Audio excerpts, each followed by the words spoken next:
Kita tahu saat ini Amerika sedang bergejolak karena kasus rasisme yang diterima oleh George Floyd, seorang pria berkulit hitam yang dicekik pakai lutut oleh seorang polisi berkulit putih hingga Floyd meninggal dunia karena kehabisan nafas. Saat dicekik pakai lutut, Floyd sempat berteriak bahwa ia tidak bisa bernafas. Namun polisi itu dengan angkuhnya tetap mencekik Floyd hingga meninggal dunia.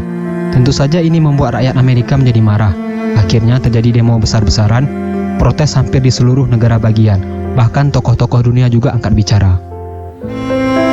Namun sebelum kasus Floyd ini ada banyak kasus rasisme yang pernah tercatat di Amerika Serikat.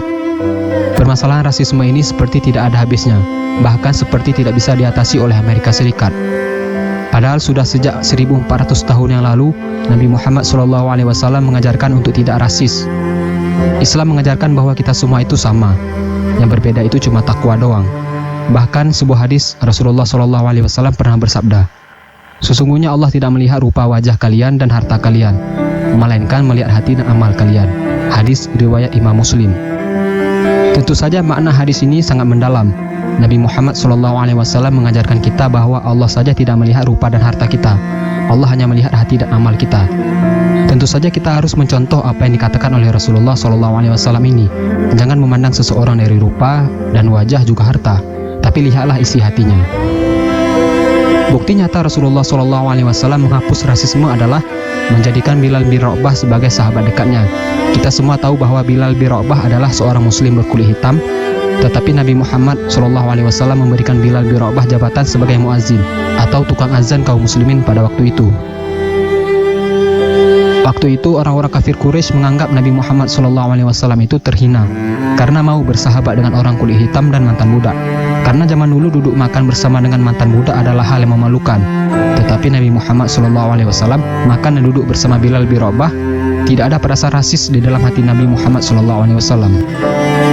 Semua sahabat-sahabat Nabi juga memperlakukan Bilal dengan sangat baik, tidak membedakan warna kulit, karena di dalam Islam semua sama-sama muslim dan semua bersaudara. Bahkan rasisme juga pernah dijawab oleh Allah Subhanahu wa Ta'ala di dalam sebuah ayat Al-Quran, yaitu surat Al-Hujurat ayat 13 yang artinya, "Hai manusia, sesungguhnya kami menciptakan kamu dari seorang laki-laki dan seorang perempuan, dan menjadikan kamu berbangsa-bangsa dan bersuku-suku, supaya kamu saling kenal mengenal. Sesungguhnya orang yang paling mulia di antara kamu di sisi Allah ialah orang yang paling bertakwa di antara kamu. Sesungguhnya Allah Maha Mengetahui lagi Maha Mengenal." Nah, sangat jelas bahwa di dalam Islam tidak membedakan suku, bangsa, ras, warna kulit, latar belakang sosial, latar belakang pendidikan. Semuanya sama-sama muslim, semuanya sama-sama hamba Allah, semuanya sama-sama bersaudara. Itulah yang diajarkan oleh Nabi Muhammad SAW sejak 1400 tahun yang lalu, dan sudah berhasil menghapus rasisme di dalam Islam. Seorang pejuang kulit hitam di Amerika bernama Malcolm pernah mengatakan, Amerika harus belajar dari Islam. Islam berhasil menghapus rasisme. Aku bingung ketika datang ke Mekah, di sana aku melihat orang muslim saling menghargai. Tidak ada yang memandang rendah orang lain. Bahkan orang berkulit hitam sangat dihargai di dalam Islam. Jangan lupa di-share video ini sebanyak-banyaknya agar teman-teman kalian tidak ketinggalan informasi penting ini. Dan jangan lupa juga sukai Mozaik Karim, lalu klik tombol ikuti, lalu klik sekali lagi tombol ikuti, lalu pilih lihat dahulu agar kalian tidak ketinggalan video-video menarik lainnya setiap hari. Terima kasih.